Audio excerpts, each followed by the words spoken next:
በኢዕራብ የመጀመሪያው ضرورة አንድን ቃል ፊዕል ሐርፍ ስም ብሎ መለየት አንድን ቃል ስም ነው አይ ፊዕል ነው አይ ሐርፍ ነው ብሎ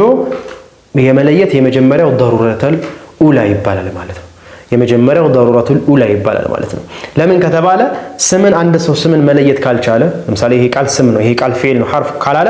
የስምን ኢዕራብ መስጠት አይችልም የፊዕልን ኢዕራብ መስጠት አይችልም የሐርፍንም ኢዕራብ መስጠት አይችልም ማለት ነው ስለዚህ የመጀመሪያው መታወቅ ያለበት ምንድነው አንድ ቃል ስም ነው ፊዕል ነው ሐርፍ ነው ዋናው እቺ ናት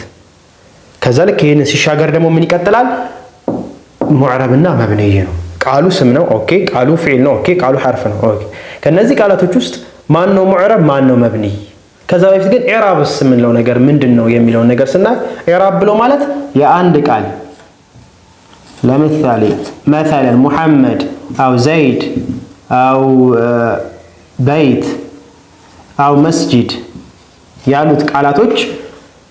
ኢዕራብ ብሎ ማለት የነዚህ ቃላቶች የመጨረሻ ሐለት የመቀየር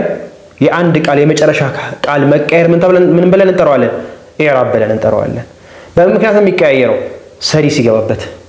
ሰሪ ይገባበታል ረፍ የሚያደርገው ጀር የሚያደርገው ነስብ የሚያደርገው ሲገባበት ይቀያየራል ማለት ነው طيب ቢናእ ምንለው ቢናእ ምንለው ቢናእ ደግሞ ምንለው ምንም ነገር ገባ አልገባ ጉዳዩ አይደለም አይቀያየርም ቢናእ አንድን ሐለት ቢናእ ከስሙ ስንነሳ ራሱ ቢናእ የተገነባ ነገር ነው አይደል ሊሱቡት እንዳይወድቅ እንትን እንዳይል የተገነባ ነገር ነው አይደል ምንለው ይሄንን ቢናእ ስንል በኢዕራብ ምንም አይነት ነገር ቢመጣ ንቅንቅ የማይል ማለት ነው የማይቀየር አሚል ገባ የአንድ ቃል የመጨረሻ ቃል መቀየር ምን ብለን እንጠራዋለን ኢዕራብ ብለን እንጠራዋለን የአንድ ቃል አንድን ሐለት ብቻ መያዝ አለመቀየር ምን ብለን እንጠራዋለን ቢናእ ብለን እንጠራዋለን ማለት ነው